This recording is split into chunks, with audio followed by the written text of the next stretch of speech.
Alright, I just started streaming. Here we go. I just gotta wait and make sure it's actually working. Yes, it's working. Awesome. Okay, great. Now, as you guys come in, I'm gonna be talking about a few different things, I'm gonna be updating you on my latest stuff. Okay, so is it working? Yeah, we got a few people coming in. Welcome, welcome, welcome. Okay, awesome. Now, let's talk about a few things. All right. First of all, we're living in crazy times. That's for sure. I hope everybody is safe out there. I'm personally not involved in any protests. It's not my thing. There's far too much risk involved, but it's fascinating in terms of society and how it's changing. So there's a lot of pent-up energy in the world. People don't have jobs. There's just recklessness. There's these are such complex issues happening right now, and honestly, it's pretty nuts. I'm very curious about where this year keeps going. All right, so first of all, I want to say as well that you should, this is my latest blog post right here. It's the top 8 tips to stay fit without a gym. And if you want to, there's like a few ways to stay in touch with my latest content. Oh, sounds like I'm in the bathroom. Oh, sorry about that. I don't know why. It was the same microphone as last time. Sorry about that. I can't do anything about the bathroom sound right now. If there's an echo. But to stay in touch with my latest content, there's a few ways you could do that. One way is if you go to my Instagram and you're on Instagram. I don't post often on Instagram, but I don't make posts often. However, I do post Instagram stories, and so I'll post the IG link in the chat right now. So follow me there, and then if I post a story like right now, what did I post? I posted that I'm going live, for example, So that's one way. Another way you could stay in touch with me is if you go on my mailing list, which I'll just put the link to in the description.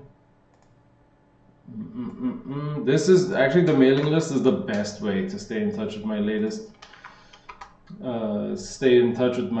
content, and you get like the special offers, discount deals, coupon codes, that sort of deal, which I do every few months. And little hint, I'll be doing a little discount promotion this Sunday. So the next email that comes in should provide a little discount if you've been looking to get one of my premium programs, but are on the fence because it costs a bit too much. So that's one little thing I want to say.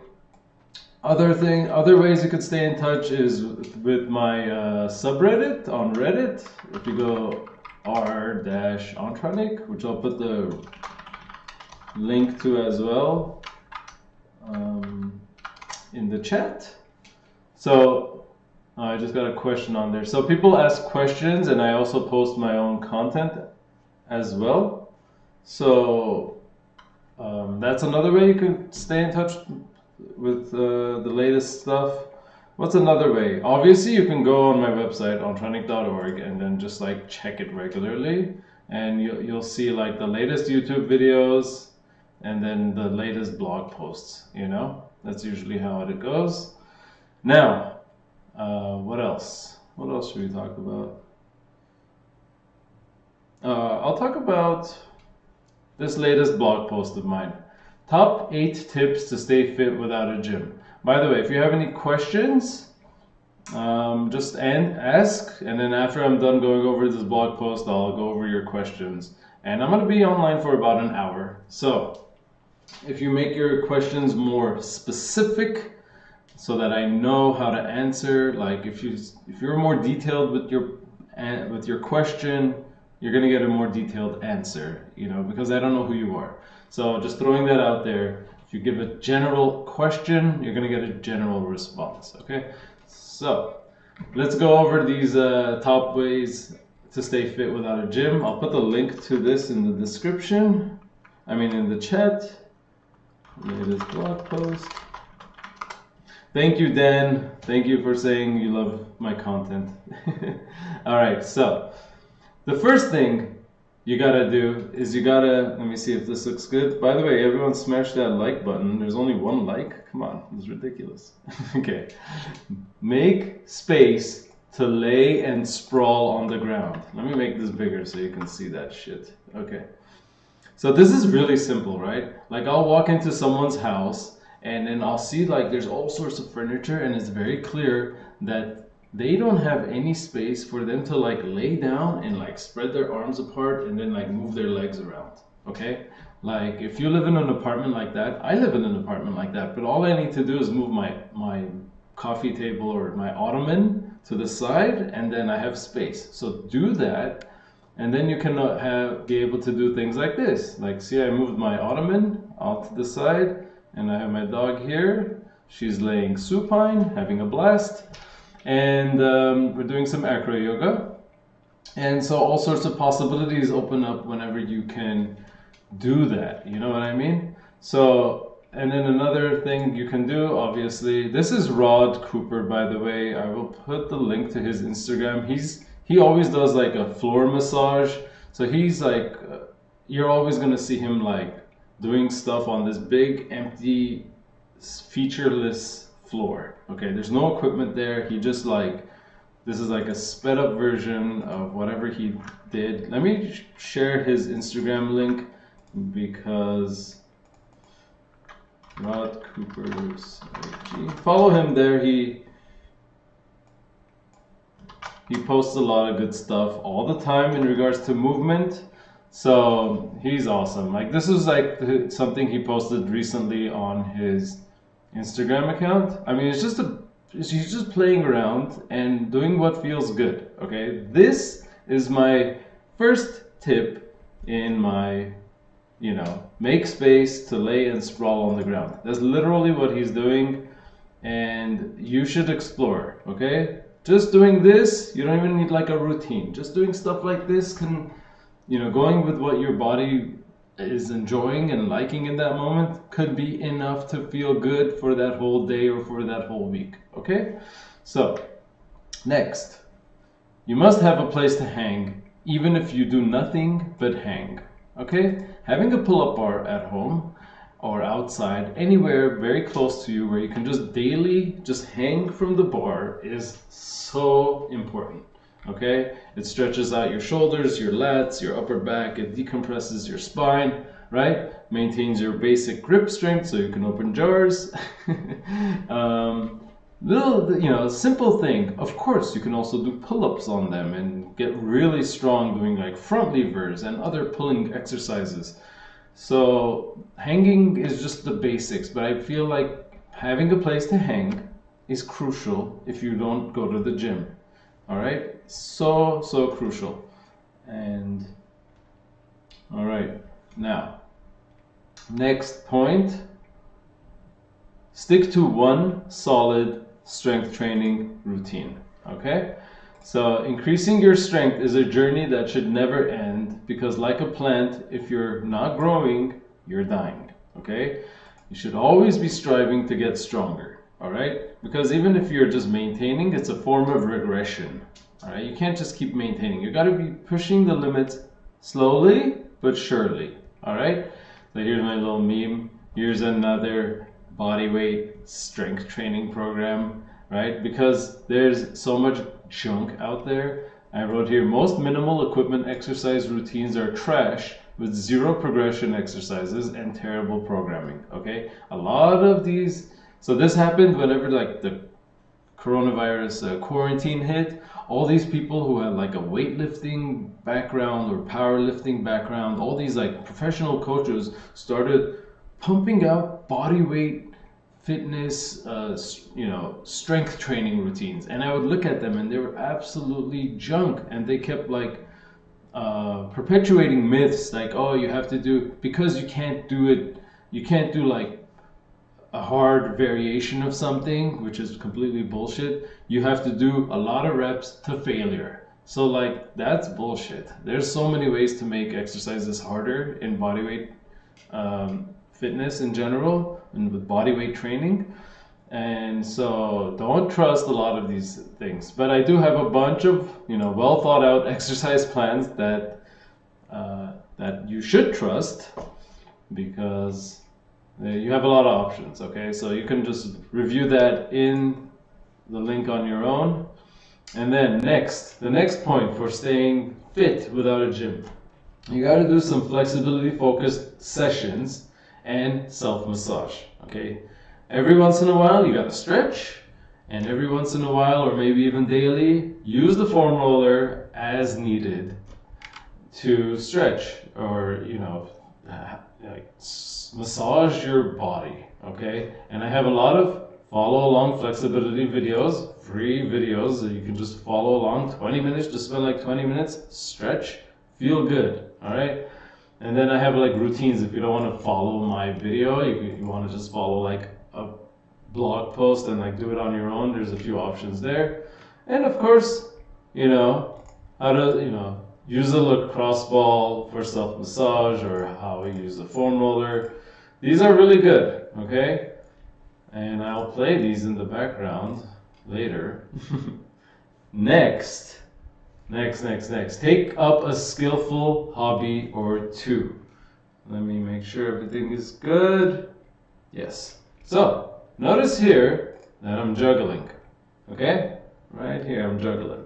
I just started juggling because I got locked up in quarantine, and I never juggled before. Okay? Like this took me like a long time to do. Like just being able to juggle like, I don't know, what is it, 6 times, 8 times without dropping the ball. Like that. Oh, 1 second. My video card crapped out. I'm doing too many things here. Hopefully I come back. Let me know. Yes, I think we're back. I just got to refresh this page. All right. Okay, cool. Next. So basically, I take up a skillful hobby. I chose juggling as my newest and latest hobby. All right. And you can walk the slack line. You know what I do is like I hula hoop as well. I've been doing more handstand work, for example. And then another thing I wrote is that dancing is the ultimate in skill and movement complexity. Okay? So you can look up dance tutorials online. If there's a music video out there that you love to dance to, or you like the choreography in it, look up if someone has made a tutorial for that music video of how to dance to it. Okay? Because, you know, why not? That's a really fun way to get some movement in, and it's fun. All right, and then you could combine your skills, right? Like here's me, like for example, I hope this is not too loud. Like this is me. Like this is me hula hooping, doing stuff with the hula hoop on a slack line, for example, right? Like there's so many things you can do, right? And everything is good. Yeah, okay, awesome. So those are some ideas. And then choose something fun for cardio, all right? Cardio should be fun. It shouldn't be like, I don't know. There's so many ways to do cardio. Like you can go running, you can go running or jogging, you could go bicycling, you could go mountain biking, right? You can go swimming, you can play volleyball, you could play tennis with a friend, soccer ball, play soccer, play frisbee, like go run around, sprint. There's so many ways to get your heart rate up in a sustained manner, and do that like once a week, twice a week, something like that. maybe more if you're really enjoying it. Why not? You know, break some records. And then expose yourself to the sun during non-peak hours. Okay, I feel this is a little underrated, especially if you are afraid of the sun all the time. I'm not saying go and get a suntan, but I feel like it's a great practice to get some sun every day if the weather allows for it. Okay, so if you go for a walk every so often, don't like wear all the clothes and only your face is exposed to the sun. Wear something, wear minimal amount of clothing so that most of your skin is exposed for a few minutes that day. Okay, I'm not saying like get a suntan, get burned, don't go out in the peak heat. Sometimes in the earlier morning or later in the evening, sometime around then, get some sun. It's good, it's therapeutic, it's good for you, it's vitamin D. Plus, it's nice to be out. It's just, I feel it's underrated and it's very helpful, okay? Next point, find ways to connect with nature regularly. So now, when I go bicycling, for example, I am getting sun, I am getting my cardio in at the same time. I am connecting with nature when I go climb and I see a nice view, right? Or if I go mountain biking and my trail, I'm going off trails, right? So find ways, you know, go to the beach if there's a beach, go to the lake, find a trail, right? There's all sorts of ways you can connect with nature. Even just going to the park, setting up your rings, setting up a slack line, and just, you know, enjoying your time on some grass. Like simple things make a big difference, okay? Because like I said here, being stuck indoors is not good for your mental and physical health. A lot of people are having issues with this, where they're working from home, great, but then they don't have a way to disconnect work from home and then leisure from work and then like the exercise routine, and then they get lazy because they're always at home. What helps me personally is to wear my exercise clothes at home. Even if I'm going to work out at home, I can work out in my underwear, right? But what helps me a lot is to literally wear my gym clothes, my, you know, athletic clothes. I don't go to the gym, but like my athletic clothes, and that puts me in the mindset to work out. Okay, so that helps. That was my latest blog post. You know, here's a little recap, and that's it for that. Now I can go to your questions. I believe I covered everything. Latest blog post recap. I'll put the link to what I just said in the chat again. Oh, and I wanted to say slacklining, if you don't have a slackline but you're interested in doing it, really you should go for it. Like here's a few things. I posted this recently. I'll just play this. There are so many things you could do on a slackline other than just walking. For example, like this is showing up, right? Here's one way to enter into a deep squat. I'm in a deep squat on the slack line, okay? So forget just deep squatting on the floor.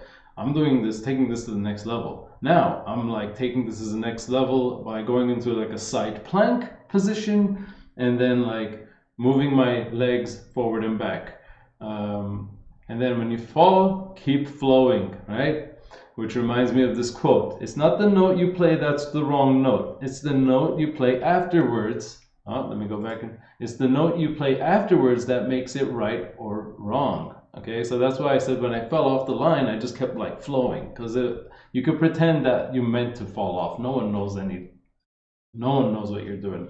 And then like here's a shoulder stand on the slack line, right? Here's knee stand. I'm standing on my knees and then doing bird dog crunches. For example, like these are so many different things. Like I haven't even shown you walking. You know, I could walk forwards, backwards, turn around, you know. There's so many things you can do. Here's a sit start, a form of a way of standing, right? And all these are very fun ways. This is skill. It works my legs, and you know, it's a different change of pace. I get to go to the park. It's isolated. You don't have, you know, you could practice your social distancing still, and all sorts of stuff. What else? Let me just let this go on, and then I will just check out your questions, since there's a bunch of stuff in the chat right now. Okay.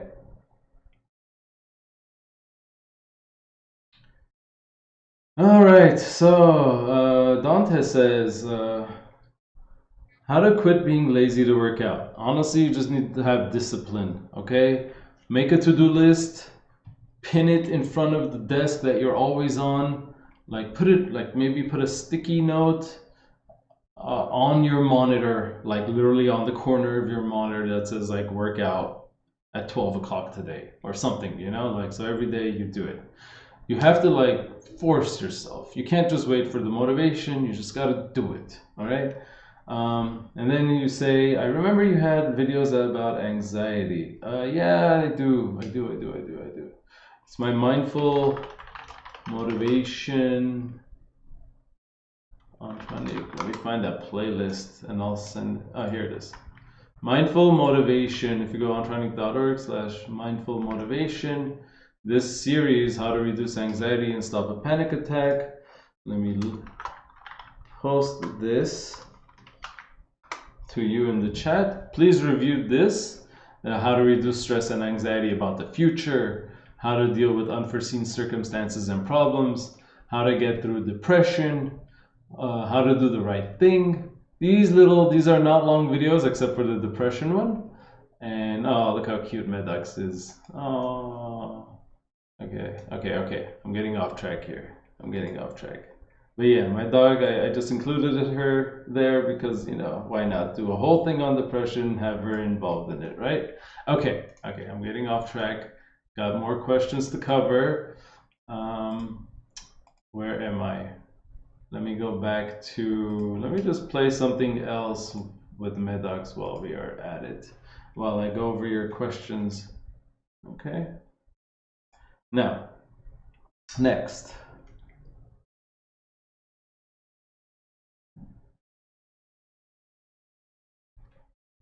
Let's see here.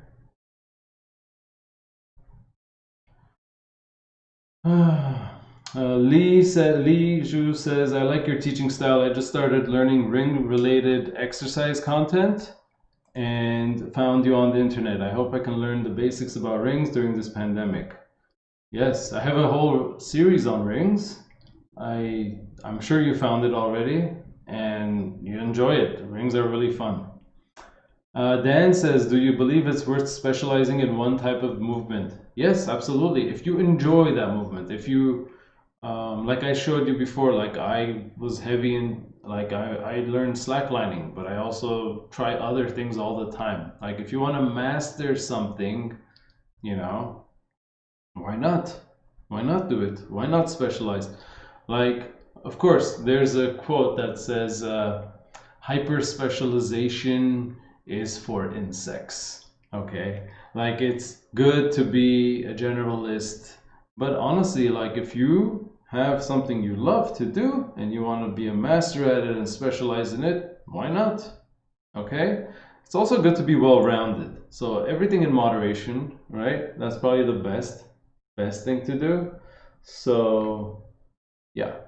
Next, I just got a message saying that curfew tonight from 9. Not bad. I'm in Los Angeles and, you know, we have curfews and riots and all sorts of crazy shit. Anyway, Casper says, I'm thinking about buying a slackline for my summer vacation since it looks like so much fun. Can I balance on it every day without impairing my strength training and badminton practice? Absolutely. You can balance on it every day, a few times a week. It really doesn't interfere at all. It doesn't interfere with anything else.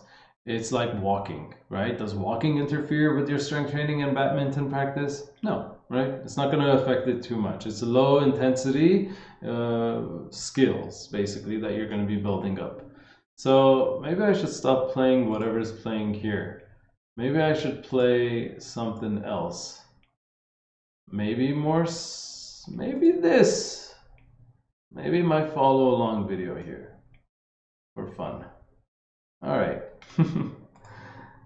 Here we go. Next. By the way, everyone loves this video. It's my 20-minute video I made like a month ago. It's a good yoga video. Next.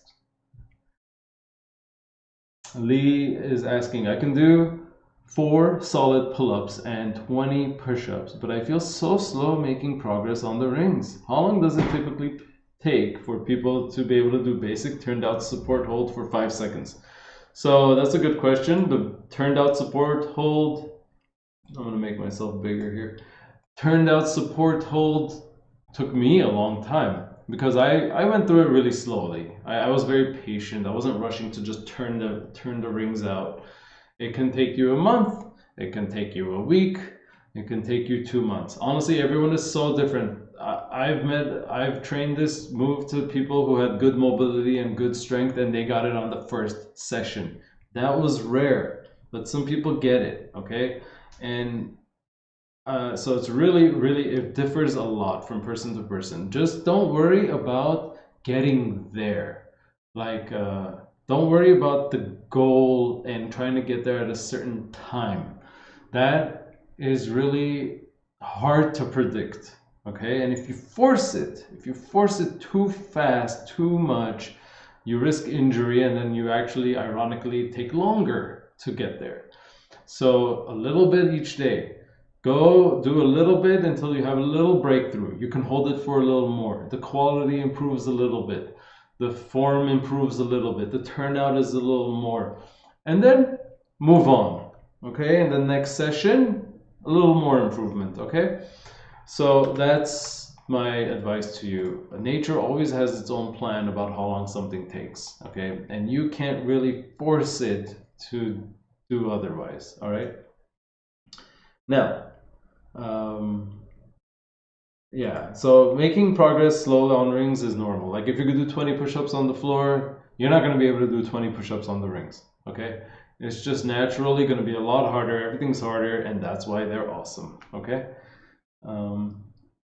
So, you can't even do a support hold for 1 second. I can do what you suggested on the bar, but still no way to do 1 second turned out support hold. So I do have a band support hold on Antranik, blah blah blah. Here we go. Here's the intermediary progression for, I'm gonna tag you as I put this in the chat, for the turned out support hold. There you go, Lee. So the general recommendation is that you begin by holding yourself up on parallel bars for at least a minute, right? Is this okay with audio? Yes. But if the bars are too easy and the rings are too hard and you can't stabilize, put an elastic band or bicycle tube and put it on the inside of each ring. Oh, and if you don't have a band, you can even just use a towel, okay? This will stabilize the rings. I'm basically putting them through the rings, and then you jump up into the position and it's going to be a lot more stable. So band works perfectly. So it's going to be not as difficult. It's going to be a little more stabilized, but it's going to be harder than the bar. Okay. So, and of course you can find more tips with my ring support hold video, which is right here. Boom. Okay. Next question.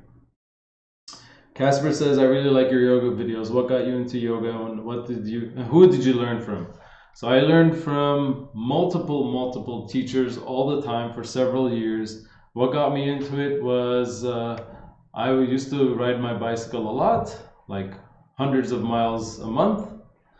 And, I started to get really stiff. So I started realizing that I did yoga a little bit, and I realized yoga is the perfect antidote to the stiffness that my body feels after bicycling, and I just got obsessed with it, and it was the perfect complementary thing to everything else. And I did a teacher training with Dan Ward, who is part of the Power Yoga studio in Santa Monica. Power Yoga, this studio was where Power Yoga was created, and all the teachers there are incredible. So I have a lot of training, and I've learned a lot through countless, hundreds, maybe thousands of classes, maybe on that I've taken with yoga, and it's all experience that just adds up over and over. And at the same time I'm taking classes and I'm a student, I'm also teaching it to others. So I'm constantly in this student state of mind as well. So let's go next question. I hope I get to all your questions. Here we go. Yeah. So Anirudh Ramnath, hi. You love my content, thank you. I have ITBS, is that iliotibial syndrome? I believe that's what it is. Which usually acts up when I run more than 6 or 7 miles. Do you have any tips to reduce this? I don't have any specific tips for that specifically. I'm sorry. I don't know what to say exactly for that. I'm sorry, but please see a physiotherapist, a sports-oriented physical therapist, so they will help you. Oh, my dog looks so cute right here. She looks so cute, just laying. She's the sun solar cell, collecting all the sun. Anyway, yeah, so next question. Jan says, greetings from the Czech Republic. Hi. I don't have a question. I just want to thank you for your information. Oh, you're welcome. You're welcome very much. All right. Glitch says, hey, Antranik, I just found you recently and was curious about when do you think your fitness and bodyweight journey started? It really started in 2011 when I discovered Original Muscle Beach, and I got obsessed with the traveling rings there. Of course, the traveling rings, I should play the traveling rings. Those are visually fun to see, right? The traveling rings. This is me on the traveling rings. This thing. Let's put that again. So the traveling rings are what got me obsessed with calisthenics and gymnastic strength training. I started to get obsessed with just finding out what is the most proper way to work out with calisthenics, with pure bodyweight exercises, because at Muscle Beach was bars, rope climb, all parallel bars, pull-up bars, rings, all sorts of things, traveling rings, still rings, flying rings, and I started researching, how to do gymnastic strength training, because that was like the ultimate in perfect form, and so that was really what I started to delve into after I discovered this place. Okay, so this is the place that really changed my life. All right. Favorite exercise. Someone's asking, what's my favorite exercise? That is a very good question. I don't know. I want to say, actually, I do know. In terms of strength training, front lever is my real forte there. Let me find what else I have here. Yeah. So front lever is probably my favorite move. That's definitely what I've been working on for like over a year now, constantly. So, other than that, the traveling rings, which you can see, which way? There. Traveling rings. Traveling rings are really fun. As you can see why they are so fun, right? It's not hard to see why they are fun, right? Anyway, next question. How much volume is enough for stretching or strength training? In general, if you're doing an intense session, 2 to 3 times a week is enough, okay?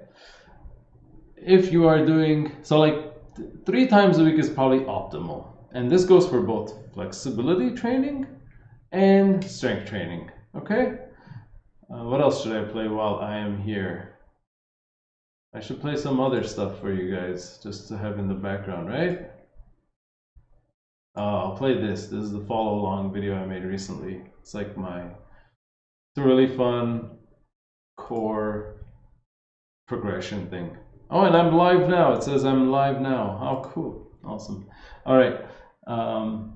So yeah, back to your question. How much volume is enough? 2 to 3 times a week is good if those sessions are intense. If you're doing flexibility training, you don't have to stretch every day. Yeah, I stretch a little bit every day, but I'm not stretching to exceed my flexibility to new levels every day, okay? I stretch every day just to loosen up, reset my flexibility to the way it was the day before or the few days before. But if you're doing an intense session where you might even get sore from it, you only need to do it like 2 to 3 times a week, okay?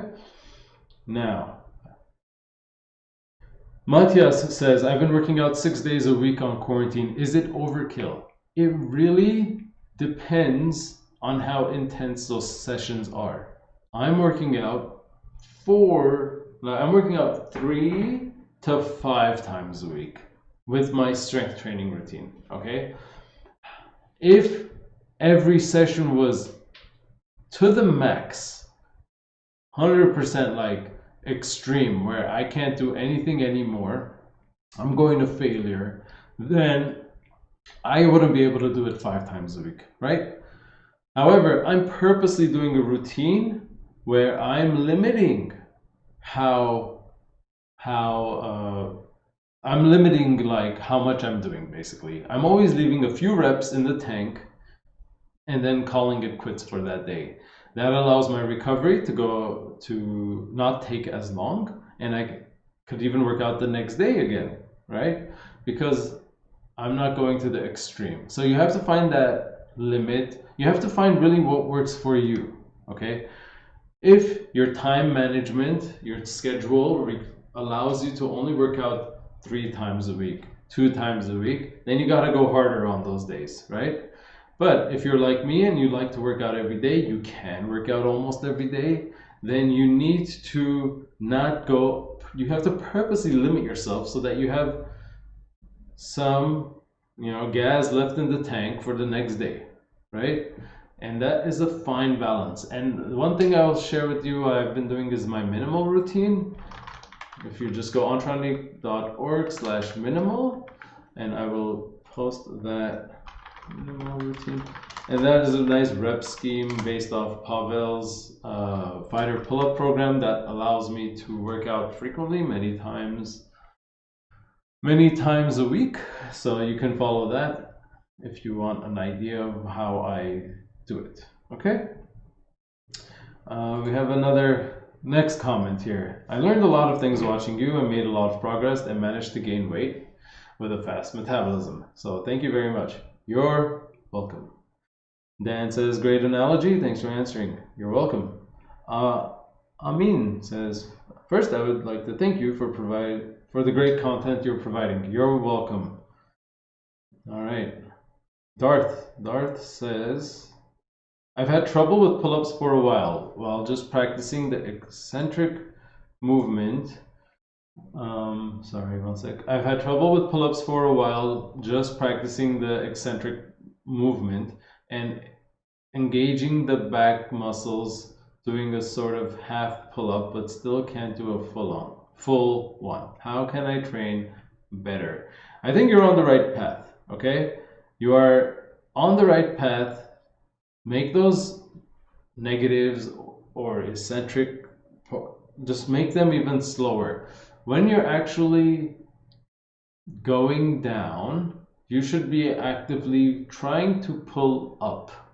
Okay, does that make sense? When you're doing a negative, when you're doing an exercise where you can't actually do the pull-up, but you can do the negative of it, as you're doing the negative, you should be actively trying to pull up from it. So maybe you can pull up in this top half, but you can't in the bottom half, right? When you're doing the negative in the bottom half, you should be trying to pull up as hard as possible, okay? Now, the other thing you should be doing are scapular pulls, which is basically you're hanging. When you're hanging in a dead hang, you can see me, right? Let me see.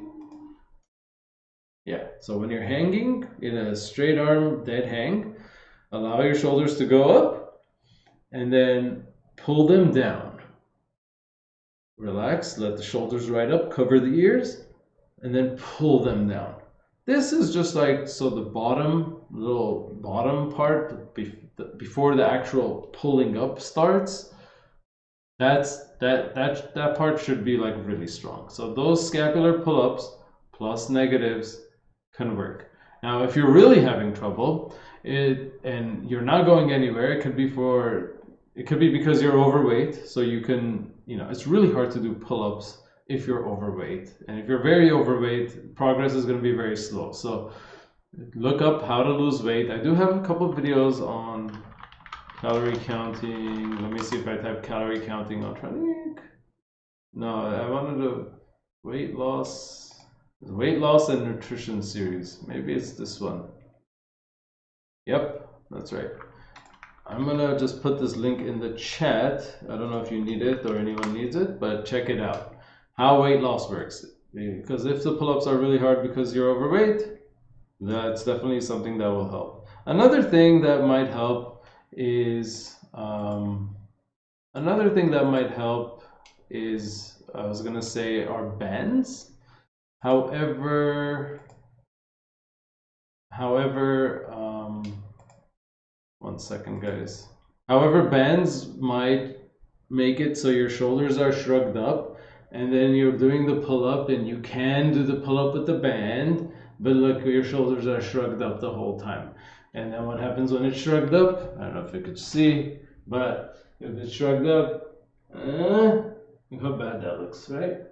And then like this happens, the shoulders roll forward. Because it's easy to do a pull-up with a band. It's so easy that your scapular muscles, your back muscles, don't operate properly, and all arms, it becomes all arms. So if you're going to use a band, make sure, even with the band, pull the shoulders down first, then do the pull-up. Okay? Just like, I have a big kind of qualm with the band for this reason, you know? Like, the band can teach bad mechanics, you know? So next.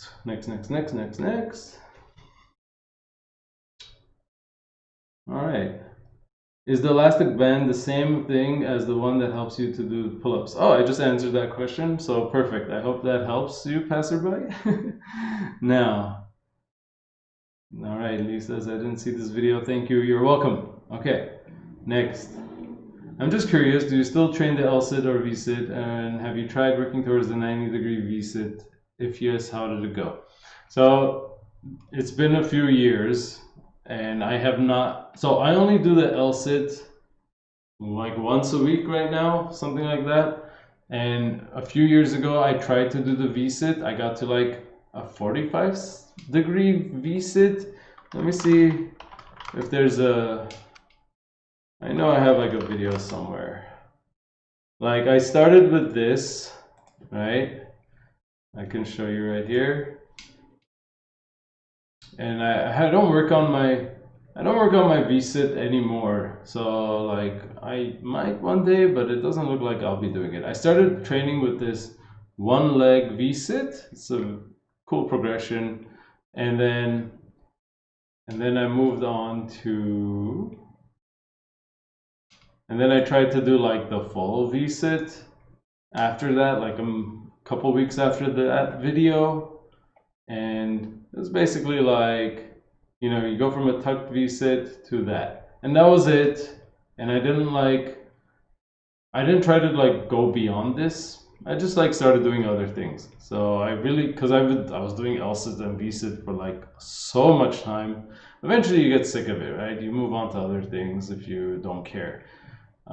If you want to know my favorite like way to, like I think the tucked Vsit is really important. If you're looking for tips, tucked Vsit. So basically go in a tucked Lsit and then just bring your knees as high as possible, right? And then work on your hamstring flexibility. I feel like it's mainly hamstring flexibility in terms of limitation. So what else should I play while I'm here? I'll play this. Because it's got my dog. Yeah. Anyway, next question. Boom. Do you have any advice on how to get a better pike position? I can bring my knee right next to my chest. Knee right next to my chest when it's flexed, but when I extend my knee, I can't even flex my hip to 90 degrees. So it's hard to, so basically, if you want to work on your hamstring flexibility, I have a program called Easy Hamstrings. This is probably like, I would say the best way to work on your hamstrings. However, it's not free. All right, so I'll just put the link to you, Brian. in case you're interested. It's not free. However, check out the toe touching routine. That is free. And I just put these links in the chat for you and tagged you. So this is a toe touching routine. You can do this and learn how to hinge properly at the hips first, is very important. And then here are the stretches that you should do every day. Okay, here's like, you have a lot of options. All right, so check out that toe touching routine, this program, and you know, I hope that helps. Now, because you basically just have to stretch your hamstrings. Okay, next.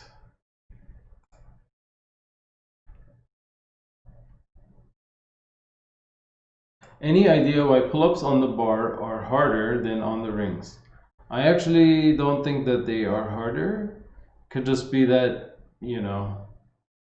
Oh, well, I see what you're saying.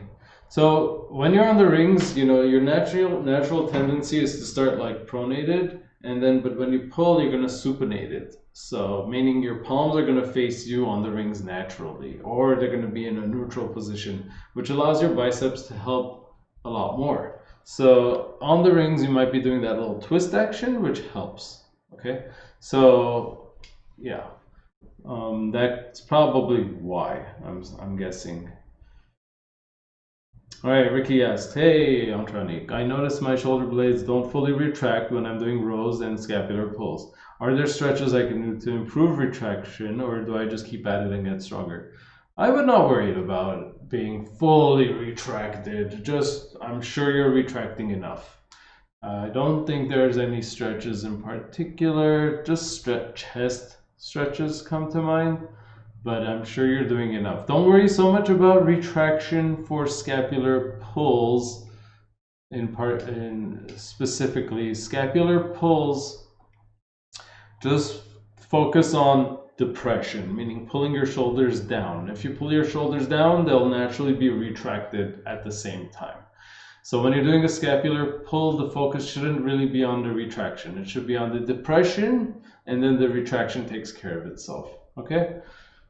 For the rows, yes, you should be more, it's more about basically like just pulling the shoulder blades back together, and that's it, right? Like, don't worry if you're not doing it all the way, you probably are, okay? It could be just a strength thing, most likely not a mobility issue. By the way, you're really wholesome, and I will try to follow your routine. Okay, thank you. Greetings from Poland. Awesome, Poland. Okay, I've never been to Poland. Amin's back with a question. I've learned that proteins build muscle. I'm curious lately about what helps joints to get stronger. I feel like my wrists are my weak spot. Okay, so if you want to make your joints stronger, the best way to do it is by getting your muscles stronger. Okay, so you have like tendons and ligaments. Tendons are what connect your muscles to your bones, right? It's that little attachment piece, right? Whenever you lift something heavy, your muscle contracts, it tugs against the tendon, and the tendon tugs against the bone, and then that's how you get movement of your bone, right? Now, whenever you're doing that, whenever you're strengthening your muscle, you're also strengthening the connective tissues, and you're strengthening the bones. So the best way to do it is by strengthening the muscles, and the joints naturally will get stronger. So like if you want to strengthen your knees, you should be working the muscles that surround the knees, both above and below, in all the directions. For example, your wrists. You asked about your wrists, right? Your wrists are the issue. So like I do have a couple videos that you should definitely watch. So like the first one is how to strengthen your wrists for everything. There's a part 1 and a part 2. These two exercises are really good. So like I'm gonna put this in the chat room for you. Amin. Part 1. And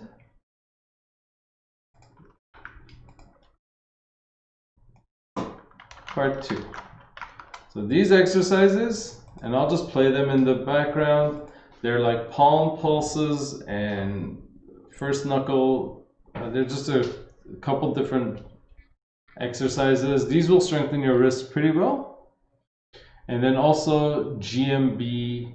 And I show you the progression for how to make this harder, actually. Okay, so those are my recommendations. GMB also has a wrist flexibility program, which I will link to. Let me link that in the chat as well. So do those wrist stretches. Those are wrist stretches, right? Now, I will say this in regards to wrists. My wrists were shit, okay? My wrists were really weak for all my life, let's say. Let's just be real, okay? Before, I never used to try to do handstands and stuff, and they exposed a great weakness. Now, I thought that they would always be weak because I would literally do this kind of strengthening and stretching for my wrists multiple times a week for like 2 years. And they were still weak, they were still prone to sprains, and I thought they would always be that way. But on the 3rd year, going into the 4th year, I started to realize that, hey, I haven't hurt my wrists for a while. My wrists don't give me issues anymore when I'm doing handstands. So I realized eventually they got strong enough where now I have 0 issues, okay? So it takes time because the wrists are such a small area. There's not much blood flow here. This is avascular tissue. It's a lot of connective tissue. Not much blood flow. There's no blood flow in what do you call in your joints. There's not much muscle tissue, right? The muscle tissues are here that connect the wrists here. So it takes a long time for wrists actually to get stronger, and that's just the reality. But don't give up. Don't give up, all right? Because they will get stronger. I don't know how weak they are or whatever, but wrists, and I have written a lot about wrists on my blog. Just search wrists and you'll find a lot of how to deal with wrist sprains, how to strengthen them, all sorts of stuff, okay? So that's enough about that. And I lost my place in the chat. Here we go. Any tips, Casper's asking, any tips on how to deal with emotional eating? When I should be doing homework, it gives me anxiety to start, and then I always go to unhealthy food to get rid of the anxiety. Food is a complicated issue. Let me think. That brings up a lot of ideas. It's an unhealthy habit. It's like a form of subconscious sabotage, or in this case, it's very conscious. So what I do personally, when I feel like eating something because I'm bored or I want to like distract myself with food and I know I'm not hungry, is I'll get things that don't have actually any calories with them, or very low calorie things. For example, I'll make tea, okay? Tea, and that keeps my mouth busy, right? I have an oral, like if you have like a oral fixation where you just like want to keep your mouth busy, instead of doing it with like food, high calorie things, do it with, like I said, tea. Another favorite of mine is mineral water, okay? Because it's sparkly and it's carbonated and it's cold and it's refreshing and it's 0 calories. So it feels like I'm having soda, but I'm not, right? You can even squirt some lemon in there or something, right? And that will thwart me actually getting any calories in my body, all right? That's just like a little trick. So for me, that's how I do it. Sometimes I love dark chocolate, very dark chocolate, and sometimes just a little piece of dark chocolate is enough, okay? And because that's generally low in calories as well. It's not high in sugar. So those are some things that I do personally, but it's really good that you are aware of it, Because some people are not even aware that when they're, like, let's say they're anxious and they're talking on the phone and it's a stressful call, they could just be eating cashews, right, nonstop. Next thing you know, they eat like 1,300 calories in cashews from a 10-minute call, right? So it's very good that you are aware of this. Try to work on it, because this is a lifetime, like, you have a lifetime to work on this, all right? If you nail this down now, you're set. You're always going to deal with food. You got to deal with it head on, truthfully, all right? Now, next. Sam says that you answered my question earlier. Thanks for the great content. I've learned a lot. You're welcome. Next, what should I do? Oh, it's my dog. By the way, guys, my dog is really old. She's like a senior citizen. She is enjoying life, but she doesn't do much nowadays. She can't hear too well. She could see okay. She doesn't walk so well. I have to carry her everywhere. So it's not the same. It's so sad. I've had her for 17 years. Let's play something else in the background while I am talking. Let me see what else I have here. Boom, boom, boom. I'll get to your questions 1 second, guys. Why isn't this working? Let's do yoga for posture. Why not? Here's another video of mine. Free yoga video you could find on my YouTube channel. This one is a 20-minute class, yoga for posture. Anyway, do something like that if you feel like it. Okay, Darth says, thanks so much for the advice. And yes, it's because I'm kind of fat. This was in regards to the pull-ups. Yes, if you are overweight, absolutely. It makes progress is, so I'm normal weight and progress with pull-ups is slow. So I can imagine if you're overweight, it's even slower, okay? It's just like reality. It's just strength to weight. Your strength to weight ratio is low, so yeah. So Lee has a question for Skin the Cat. While I lift the rings, I can't keep my arms straight while I lift myself up. So don't worry about that for now. Lift up with bent arms, go into the inverted hang, and then lower down as slowly as possible with straight arms. Okay?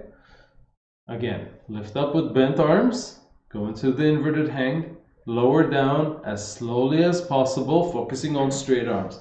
The cue you can use to keep your elbow straight is to flex your triceps. This muscle, tighten it, like engage that, and that'll keep your elbows straight.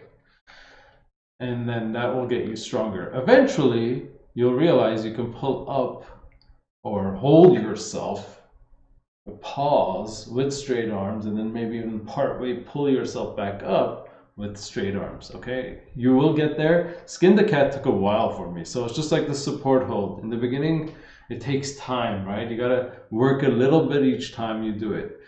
Have a little breakthrough, stop while you're ahead. Don't go until you're injured, right? Don't go until absolute failure. Just go until like you make a little breakthrough and then move on. And then next time you do the same. So a little bit of progress, a little bit of staircasing up, stair steps up, stairs stepping up little by little, and you get there, okay? Furious Dan says, greetings from Canada. Does running and other leg-based cardio interfere with pistol squat training? Yeah, of course it could. It absolutely could, and it does. I know that running is more endurance-based. Of course, you're asking, does cardio interfere? Oh,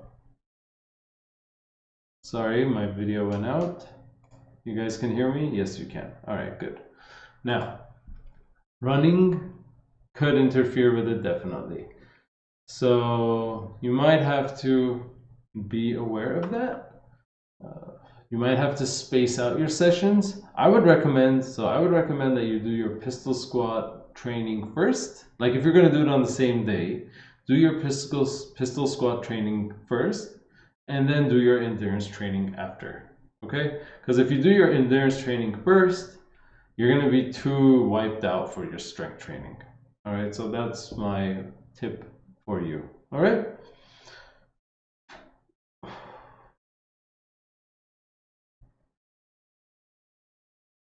All right, I'm catching up to the chat here. One more question. Is there an explosive push-up that isn't a clapping push-up? Landing hurts my elbows. I mean, you could just push up fast.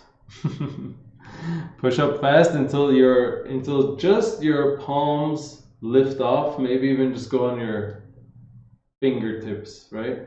Can you guys see that? Like imagine you're doing a push-up and then like you come off, like your hand just comes off like that.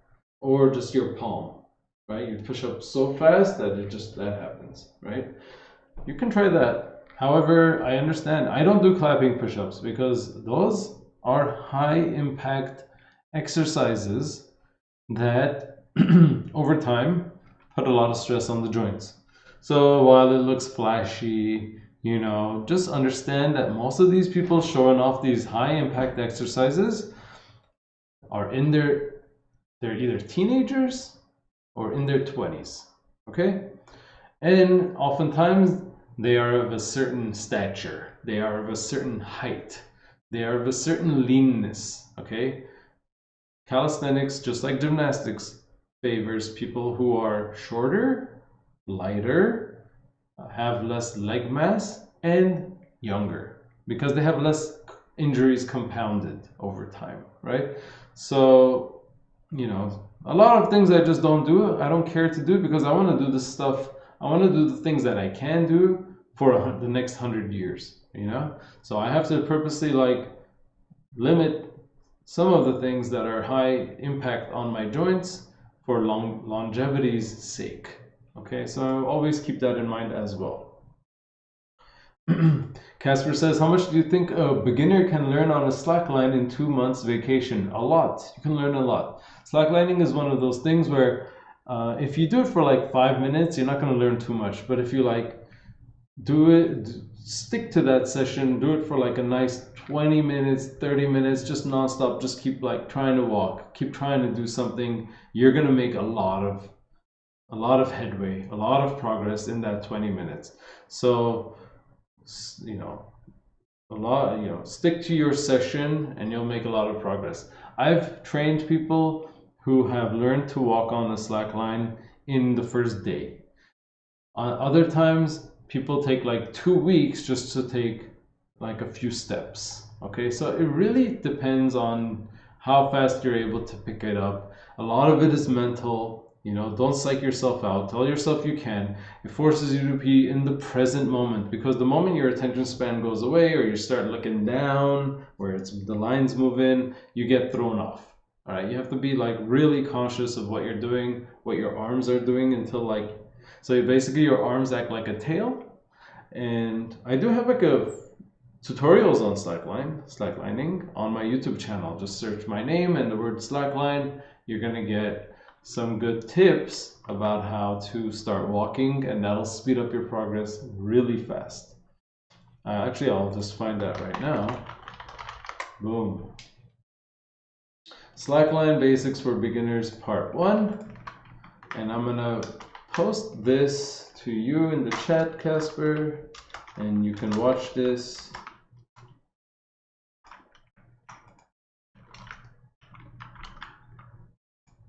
You can watch this on your own time, but basically, you know, I explain what it takes to start walking.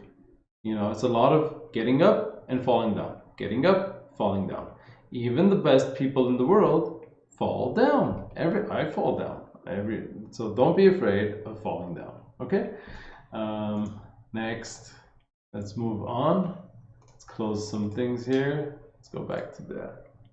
Okay, how's your handstand push-up project? Could you do it? Yes, I could do it. If you look in my handstand push-up journey, part 3, I was able to do 1 handstand push-up finally at the end.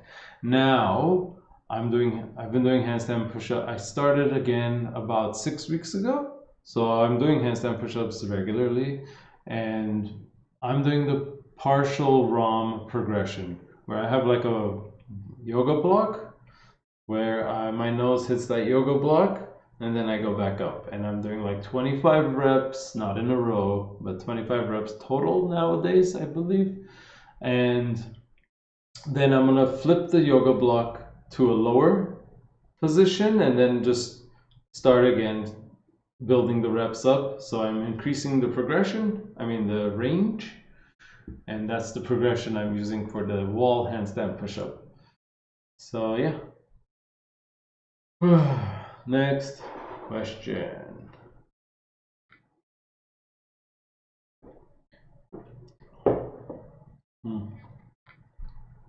Okay. Okay, there's a lot of questions and my voice is running out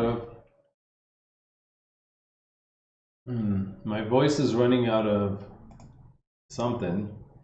I can't talk this long and my computer's crapping out. So I'm going to try to run through these questions fast. I've been trying to work on my push-up, but I don't feel like I'm getting stronger. I've been doing incline push-ups for about 3 weeks and I'm still having trouble doing one from the ground.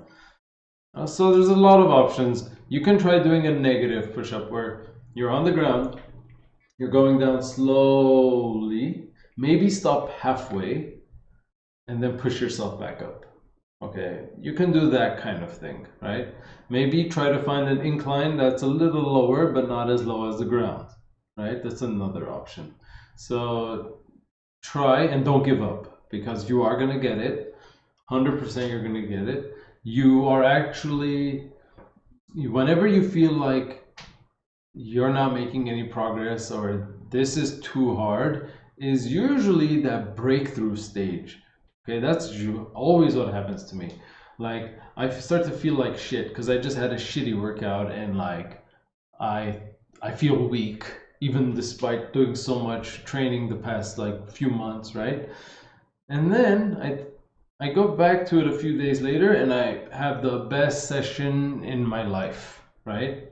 Why? Because all that fatigue was accumulated, the body was able to recover and super compensate itself finally, and now it's stronger all of a sudden. But mentally, I'm like about to give up and I think it's over and I suck and I'm weak or whatever, right? But usually that's that breaking point where things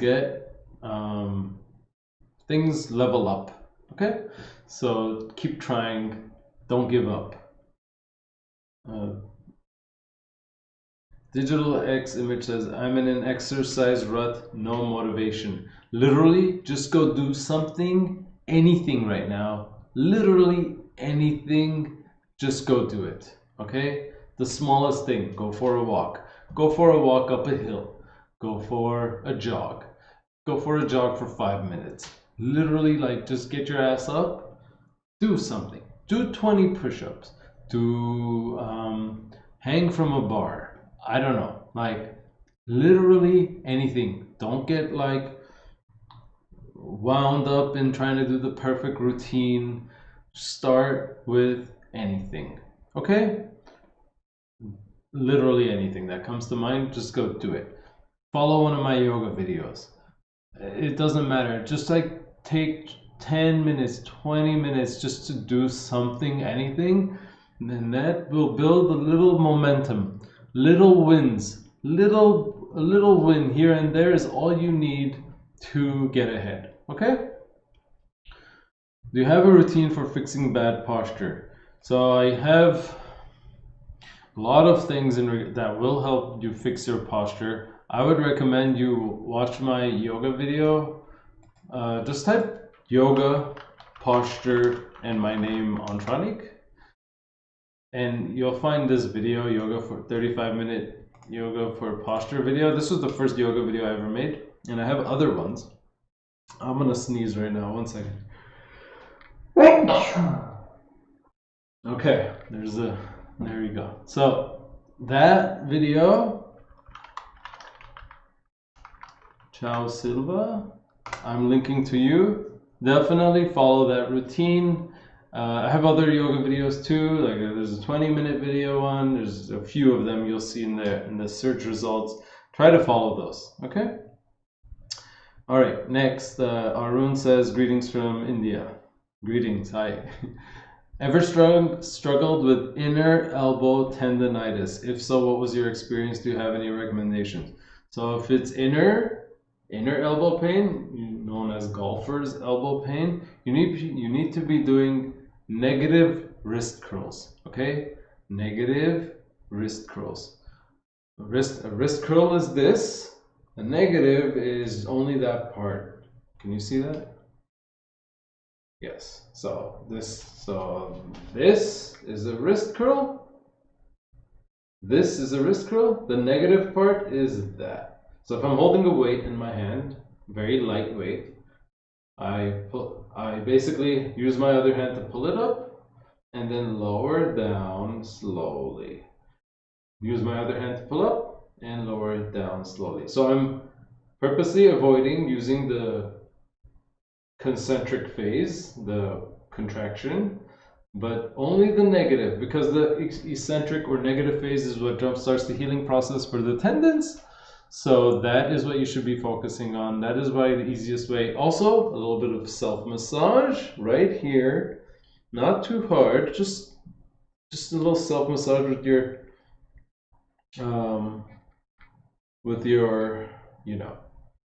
thumb is a good idea. So next, I also have like I also have a blog post on tennis elbow, which is the outer elbow pain. You should look that up and then apply some of those concepts, because it's the same similar issue. How to do leg raises when you have lower back pain. So you should probably avoid them. It means your lower back is lifting up off the floor. Maybe do the hollow hold. Okay, I have look up 5 in the body line drills. I have 5 body line drills. Look up the body line drills video of mine and do the hollow hold instead of leg raises, the lying leg lifts, and try to keep your lower back flat on the floor. Okay, that will help a lot. So you're doing something for your abs, but it's purposely making sure your lower back is not arching. Okay. Next question. I'm a kind of skinny guy, so it's hard for me to gain weight. Is it still bad for me to eat chocolate or similar sugary snacks? In general, if you're eating like high sugar in general, even if you're skinny, it can lead to insulin resistance. Your insulin sensitivity could be reduced, right? So that is definitely could still be bad. But if you're trying to gain weight, from a weight gain perspective, any calories you're getting is going to be good, right? Like if your goal is to gain weight. However, you should be having a balanced and healthy lifestyle, making nice, good nutritional choices best as you can, so that you're not yo-yoing, you're not gaining too much or too little, and you're not all over the place. Try to pick something that is sustainable for the long run, right? Now, so yeah, like if you're struggling to gain weight, maybe like peanut butter, any nuts in general. Like they are so high in calories, they have such a high calorie density, high caloric density, that it's easy to get a lot of energy from them in form of calories and gain weight. So that might be easy, okay? So like almonds, by the way, almonds, macadamia nuts, hazelnuts, cashews, these are generally low in sugar as well. Okay. Someone's asking, how come you aren't yoked like Chris Heria? Well, I mean, dude, like, I don't know. Maybe it's because they're like less than 10% body fat, okay? Body fat percentage is, it doesn't matter how strong you are.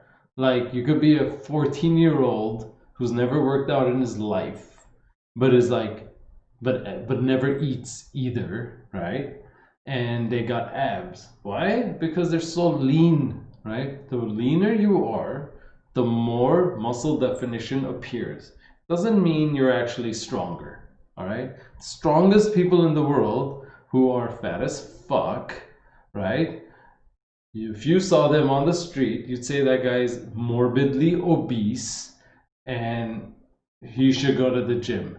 But you don't actually know that he's like the world's strongest man in the world. Why? Because you don't see any muscle definition, right? So it's all about body fat percentage. Just because you got a lot of fat over your muscles doesn't mean you're not strong. Conversely, just because you have very low body fat doesn't mean you're very strong just because you can see your muscles, okay? Somewhere in the middle, moderation is what matters to me. I'm not working out so I can have a six-pack, all right? I don't give a shit. So, anyway, I do have a whole video on this, by the way. It's called, Why Am I So Fat? I think it's called Why Am I So Fat? Or Why Am I Fat? Yes, this is a really good one.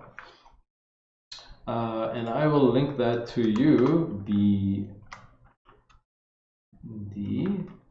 And you're not coming up because you're not in here. By the way, guys, thumbs up this video because it's coming to an end. Oh, we have so many more questions. Okay, here we go. Ricky says, thanks for answering my question. Very good. Medax, yes, awesome.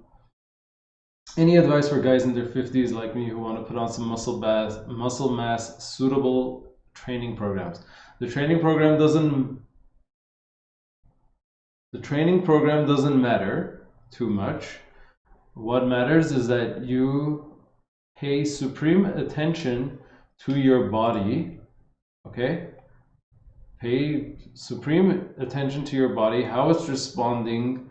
Make sure you do your warm-ups. Warm-up is a good way to get in touch with your body to see how it's feeling that day. You will build muscle if you just keep doing progression exercises that lead to more intensity, okay? It's not much difference for a guy working out in their 20s versus their 50s if you don't have any injuries from before compounded over time. Okay, so that's all I gotta say for that, I believe. Let me see what I can play here. Let's play this one. Okay, next. Ashutosh Pathak, what a cool name. Hey, Antranik, I have flat feet, so my arch collapses when I try to do a unilateral squat from, yeah. I don't have any knee pain though. Also, I'm doing Kid Laughlin's anti-pronation exercise. Perfect. I was going to say that. Shall I continue to do squat progressions with my collapsed arches while attempting to correct my flat feet? Yes. Yes, you should. You should absolutely do them together. You don't have to wait for one to be better. Just do them at the same time and you're fine. Okay? Now, here we go. Next question. Hey, I'm doing yoga and next month the bouldering gym opens and I want to go twice a week. Is this enough for basic fitness and strength training? Or do I need to add anything? Dude, if you're climbing, bouldering, and you're doing yoga, you're good. You're good, man. You're good for your upper body especially. If you want to work out your legs more, you know, either add some leg exercises or go bicycling, go running, do something for your legs if you want to. So that's up to you, all right? And that's a very good, nice little habit that you're going to be forming. All right, Avalash says, thanks a lot for your content. You're welcome. Jacobo Noli? Interesting name. Jacob, let's say Jacob. Thanks so much for your videos. I've started the recommended routine and the skill work 30 minutes stretch during the rest days. Very cool. Do you think it's better to do intense stretching each day? You don't have to do intense stretching every day. You're doing 30 minutes of stretching during the rest days. That's awesome. If you want to make more progress, so I answered this very early on. if you want to make progress with your flexibility, you only need like 2 to 3 intense sessions per week. Okay, maybe even 1 to 2 sessions, but like let's say 2 to 3 sessions per week. Okay, and you don't need it every day. It's just like strength training. You don't need to strength train every day if you're doing it intense enough, right? Your body needs to recover from flexibility work just like strength work. Intense flexibility training is just like strength training, but you're strength training at the very end range of motion. Okay? All right. Slacker dances, great, thank you. Yes. Let's see here. Do you recommend the recommended routine on Reddit or the recommended routine in your video 3 years ago? So that's a good question. There's a lot of differences between the two. Not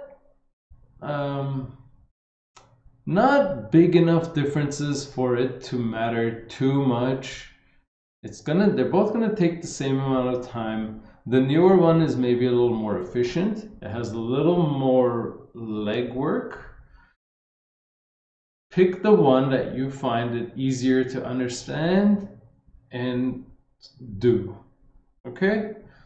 That's all. If you can follow the previous one because of my video that explains it, and the new one is a little like you can't get the new one too well, just do the one that you understand. That's my basic recommendation, because eventually you're gonna want to move on anyway, and that's the way to do it. Like, just move on whenever you feel ready that you want to try dipping your feet in something else. Okay, I don't want to get into the details of what other details are different.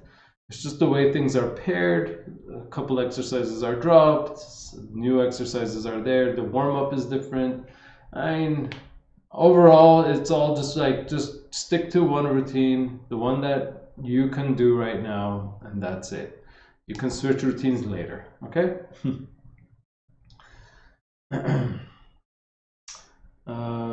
Someone's asking, my hammies are so inflexible. Do you have any recommendations on what I should start with? I'm going to take this moment to share the 7-minute flexibility routine. So basically you go to antranik.org/7minute and check out this 7-minute flexibility program I have. Manager. Oh, I'm going to link it to you right now. And if you go down here and you go to hamstrings and calves, just like, you know, do these ones every day, and I have like other variations, you know, maybe, you know, check that out. There's a whole thing for your full body, like how to stretch your full body every day in just 7 minutes. And, you know, just a little bit for hamstrings there. Also, if you go all the way down to the end, I do also share that I have a toe touching routine. It's a little more complex. However, if you are looking for a paid program, my hamstring flexibility program, which is here at the bottom of every blog post, it's called my Easy Hamstrings program, which is a 30-minute follow-along video that will definitely help. It's like the cream of the crop in terms of my content. So that's another recommendation if you want something premium. Okay. And yes, you could check out the hamstring gains video that I was just playing. However, that is more intense. Okay, so that's a little more intense of a thing. Okay, next. What else should I do?